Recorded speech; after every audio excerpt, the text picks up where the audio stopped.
According ये last exercise है integer के लिए। अब है इसमें डिवीजन। अब डिवीजन के लिए भी सेम रूल फॉलो करेंगे जो हमने मल्टीप्लिकेशन में देखे थे। तो अगर हमारे पास दो इंटीजर a और b है, देखो लेट अस अज्यूम कि a और b है, 1 2 3 6 7 8 कुछ भी आप a और b मान सकते हैं।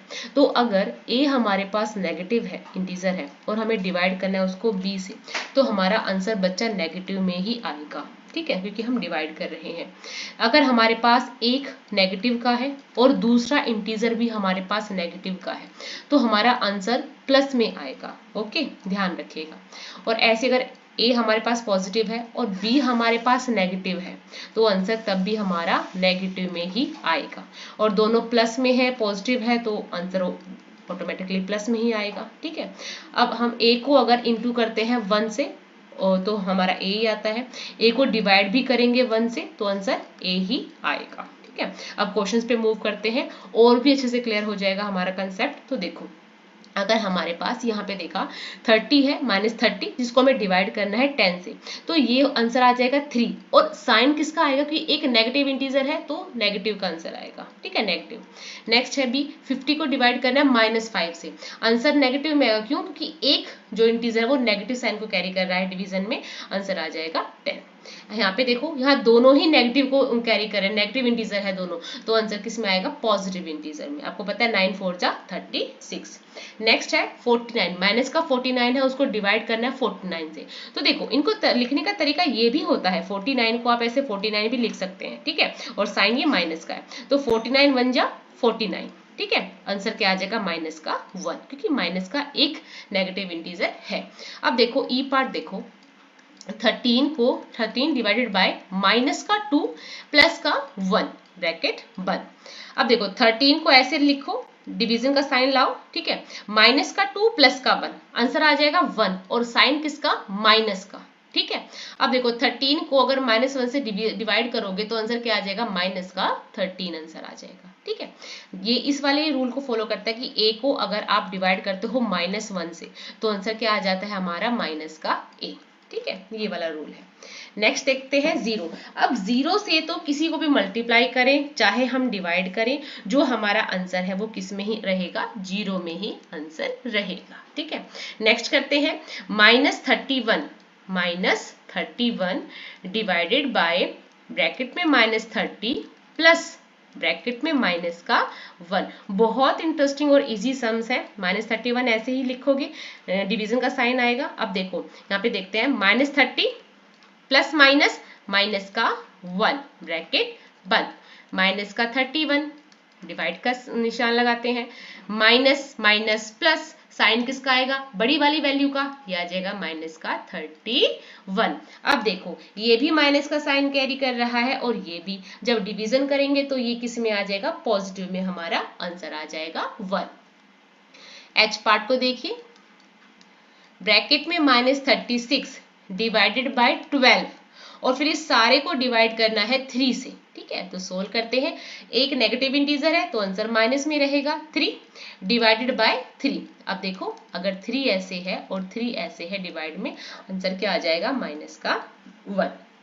अब मूव करते हैं आई पार्ट पे, -6 प्लस 5 ब्रैकेट बंद डिवाइडेड बाय माइनस का 2 प्लस 1, ठीक है, ब्रैकेट बंद। तो देखिए सोल्व करते हैं, माइनस प्लस माइनस, आंसर क्या आ जाएगा, माइनस का 1 ब्रैकेट बंद, डिवाइड का निशान, माइनस प्लस माइनस, साइन आएगा बड़े वाले का, ठीक है। अब देखो अगर -1 को आप डिवाइड करते हो -1 से, तो आंसर किस में आएगा, प्लस में 1 आंसर आ जाएगा, है ना, सिंपल। नेक्स्ट करते हैं, अभी वेरीफाई वाले तो और भी इजी है, सिर्फ आपको लेफ्ट हैंड साइड को आपको बताना है कि ये इक्वल टू है राइट हैंड साइड के या नहीं है। तो ये स्टेटमेंट होती है इंपॉर्टेंट, इसी को हमें प्रूव करके दिखाना होता है, और यहाँ जो ABC है इनकी जगह जो हमें डिजिट्स दे रखी होती है उनको प्लेस करना होता है, जो नंबर्स दे रखे होते हैं उनको प्लेस करना होता है।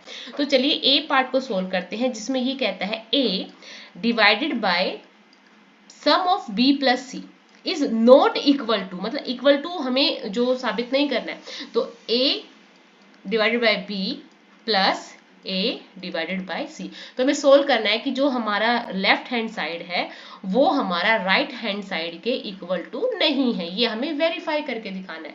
तो देखो a की जगह हम लिखेंगे 12 डिवाइडेड बाय इनका सम b और c का सम, तो b हमारे पास माइनस का 4 है और c हमारे पास 2 है। तो देखते हैं 12 डिवाइड का निशान लगाते हैं, माइनस प्लस माइनस, माइनस का 2 क्योंकि बड़ी साइन बड़ा जो डिजिट है वो माइनस का है। अब देखो एक डिजिट माइनस की है तो माइनस का 6 आंसर आ गया। अब यहाँ पे राइट हैंड साइड को सोल्व करते हैं, तो a की जगह हम क्या लिखेंगे 12 डिवाइडेड बाय माइनस का 4 प्लस a मतलब 12 डिवाइडेड बाय 2। ओके, तो सोल्व करते हैं, ये आ जाएगा माइनस का 3 प्लस 6 आंसर आ गया।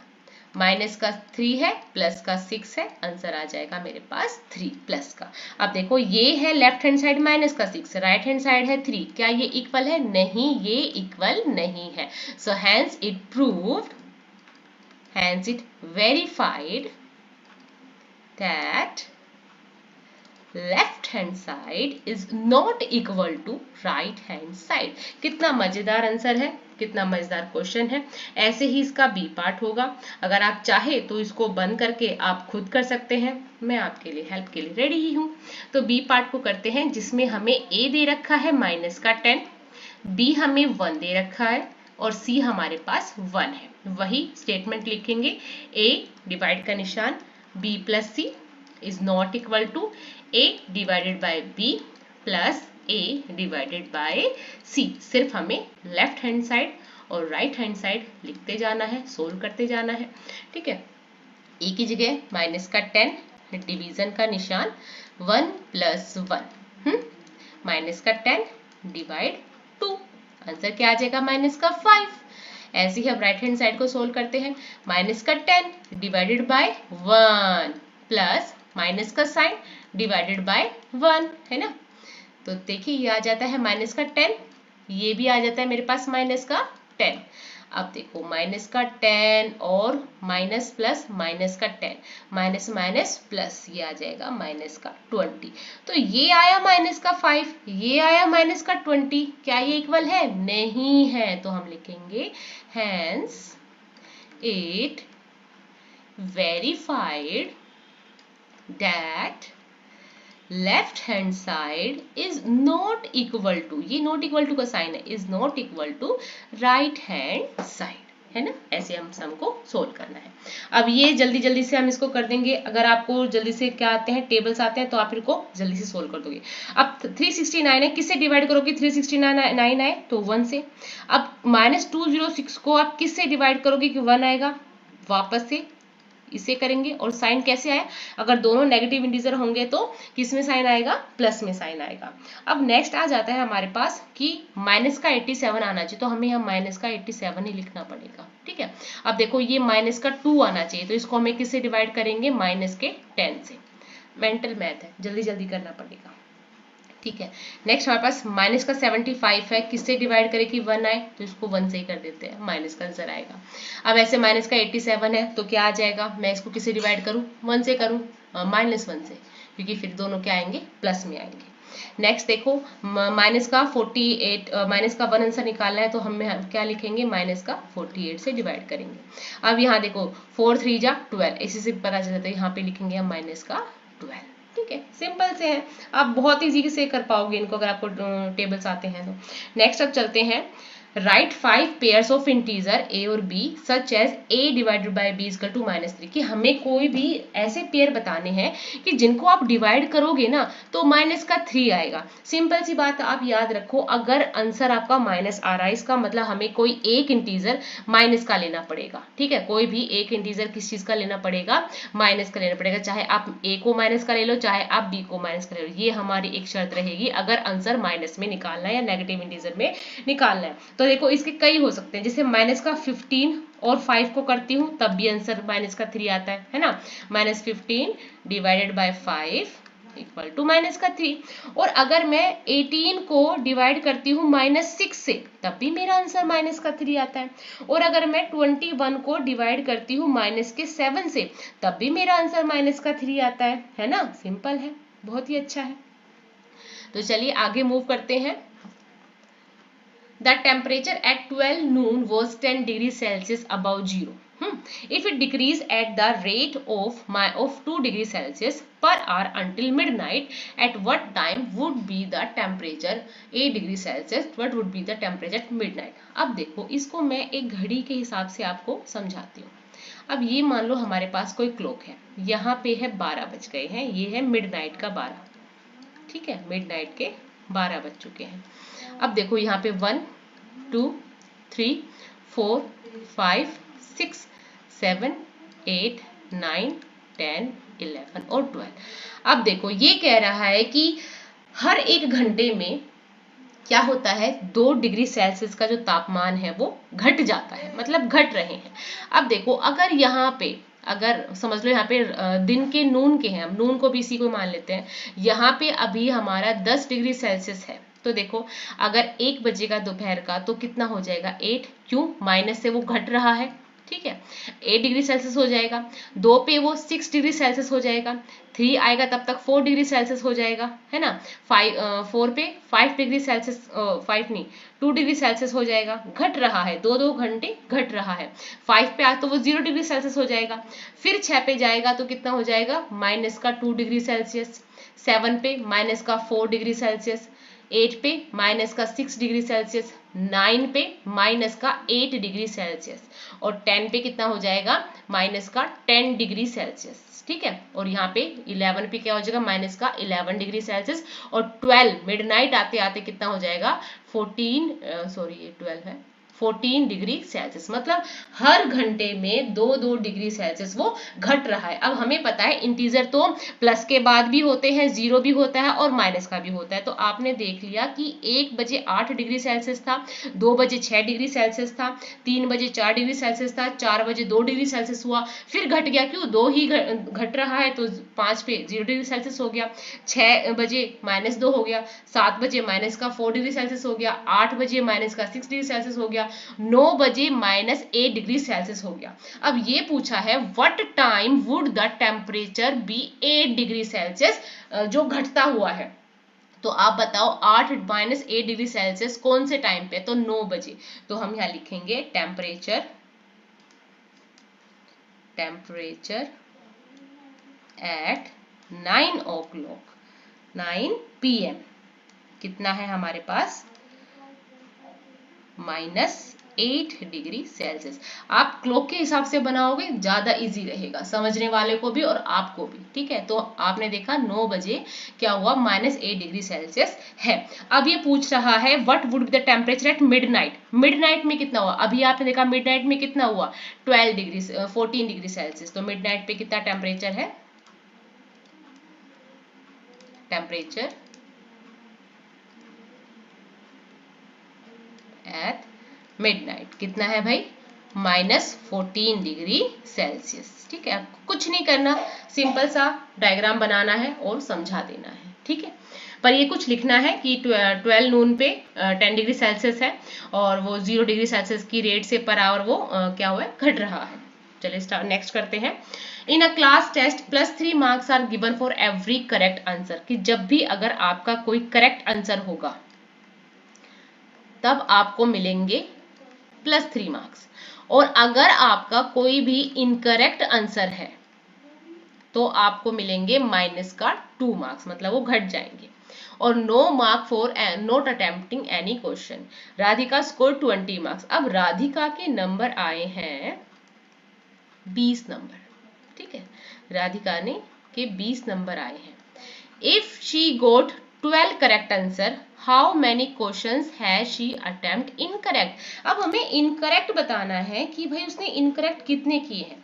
अब उसने टोटल कितने करेक्ट क्वेश्चंस किए हैं, 12, और अगर उसके करेक्ट 12 क्वेश्चंस किए हैं और हर क्वेश्चन का कितना मिला है, उसको 3 मिला है, तो देखो 12 3 कितना हो जाएगा, 12 3 36, ठीक है। और उसको 20 नंबर मिले हैं, तो आप क्या करोगे, 20 में से -36 कर दोगे तो हमारा कितना आंसर आ जाएगा, -16। इसका मतलब -16 उसके नंबर कट गए, क्यों, उसके गलत है, ठीक है। So the number of incorrect answer made by Radhika. तो भाई उसके -16 जो उसके आंसर है वो गलत है, और गलत पे कितने मार्क्स कट जाते हैं? 2। इसका मतलब 8 क्वेश्चन उसके गलत हैं। 8 क्या है उसके क्वेश्चंस गलत हैं। तो आपने देखा 20 मार्क्स मिले हैं। 20 का मतलब क्या हो गया? उसने करेक्ट 12 किए थे, करेक्ट में उसको 3 नंबर मिलते, 36 हो गया। ठीक है, 36 हो गया। मार्क्स हैं, ये मार्क्स हैं, और ये क्वेश्चंस हैं। क्वेश्चंस का जो उसको मार्क मिला है, और ये उसके मार्क हैं, उसके ओरिजिनल मार्क जो उसको मिले हैं। 20 में से आप 36 माइनस करोगे, -16 आएगा। So the number of incorrect answer made by, अब हमें इनकरेक्ट आंसर बताने कि उसने कितने एग्जैक्टली जो आंसर्स हैं वो गलत किए हैं। तो उसने 8 जो क्वेश्चन हैं वो गलत किए हैं। अब इसका ही बी पार्ट है। बी पार्ट में वो क्या कहता है? मोहिनी स्कोर्ड -5। अब मोहिनी कितने नंबर आए हैं? मोहिनी ने भाई 5 नंबर स्कोर किए हैं। -5, इसने कुछ भी नहीं किया। तो she has got 7 correct answer. 7 correct answer थे। अगर एक आंसर सही है तो हमें कितना मिलता है? 3 नंबर मिलते हैं। तो इसके करेक्ट आंसर पे उसको कितने मिलेंगे? 7 3 जा 21।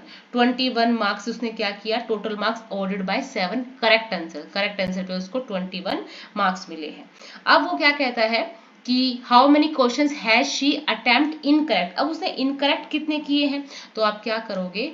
-5 में से -21 आप माइनस करोगे, आंसर आ जाएगा -26। अब देखो -26 नंबर उसके इनकरेक्ट क्वेश्चंस के कटे हैं। तो हम लिखेंगे so the number of incorrect answer made by Mohini, यहां लिखेंगे आप -26 डिवाइडेड बाय माइनस का 2, आंसर आ जाएगा हमारे पास 13। इसका मतलब उसने 13 जो क्वेश्चंस हैं वो इनकरेक्ट किए हैं। ठीक है, और सही उसने सिर्फ 7 किए हैं। ठीक है। An elevator descended into a mine shaft at the rate of 6 metre पर मिनट। एक एक्सीलेटर है, एलिवेटर है, ठीक है, वो क्या करता है? इतना ऊपर जाके फिर वो नीचे आ जाता है। 10 मीटर ऊपर जाके 6 मीटर पर मिनट की रेट से वो नीचे आ जाता है। तो हम इसमें लिखेंगे from the question the initial height of elevator. ठीक है, एलिवेटर की इनिशियल कितनी है? 10 मीटर है। ठीक है, 10 मीटर कितनी है उसकी? ग्राउंड से उसकी वो स्टार्ट होता है। ठीक है, नेक्स्ट फिर हम लिखेंगे द फाइनल डेप्थ, कि वो इतना तो पहुंचता है। The final depth of elevator, तो उसकी फाइनल डेप्थ कितनी है? -350 मीटर, की हर 1 मिनट में वो 6 मीटर नीचे आ जाता है। ये ध्यान रखना। अब हम इसको करते हैं, तो हम करेंगे the total distance to descendant by elevator. ठीक है, तो यह आ जाएगा -350, कितना है? माइनस का 10, तो इसकी टोटल क्या आ जाएगी? -360 मीटर। Total distance 360 metre. अब वो कह रहा है कि कितना टाइम टेकन करता है वो, तो हम लिखेंगे टाइम टेकन कितना? -360 को हम डिवाइड कर देंगे -6 से, क्योंकि वो हर 1 मिनट में 6 मीटर नीचे आ जाता है, और वो कितना समय लेगा? 60 मिनट। ठीक है, 60 मिनट मतलब 1 आवर लेगा।